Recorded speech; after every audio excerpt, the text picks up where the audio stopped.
Good morning and welcome to Richard Raw's Daily Meditation from the Centre of Action and Contemplation. The theme for this week is community, and the title of today's contribution is A Community for All. Today is Wednesday, the 6th of May 2020, and this is what Richard Raw writes. Jesus' intimacy with the nature of God as a relationship inspired him to redefine the boundaries of family and tribe. Jesus extended kinship to everyone. Author and scholar Beatrice Brutto, who lived between 1930 and 2014, looks to Jesus for a fundamental understanding of what it means to be Christian community. And this is what she writes. Jesus had a fundamental vision, faith that all people are children of God. This is the theological perspective of his program on which everything else rests. I'm supposing that he took this seriously, more or less literally, teaching that each person has an uncreated soul that is actually a continuation of the divine life itself. When he met a person, therefore, he really believed that God was somehow present in that person. So he looked for that presence through all the overlying contradictions to it until he found it.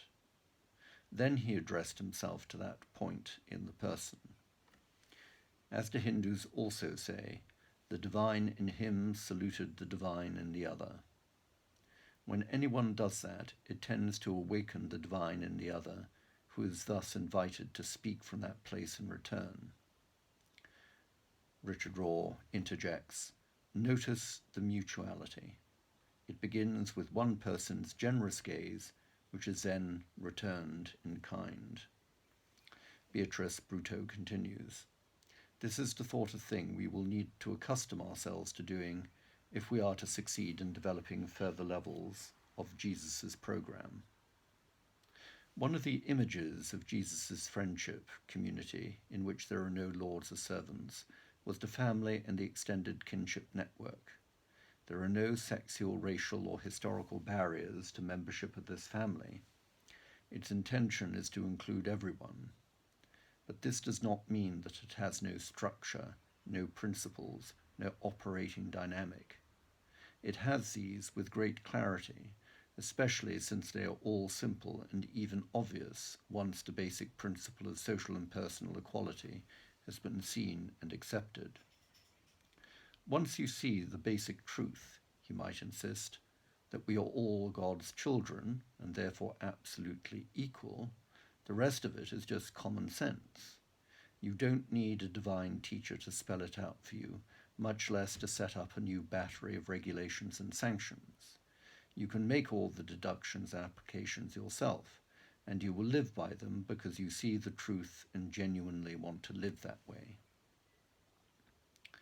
Richard Raw contributes again.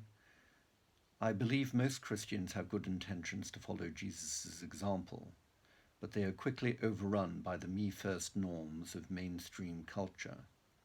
In moments of crisis, however, we seem to tap into something deeper and truer.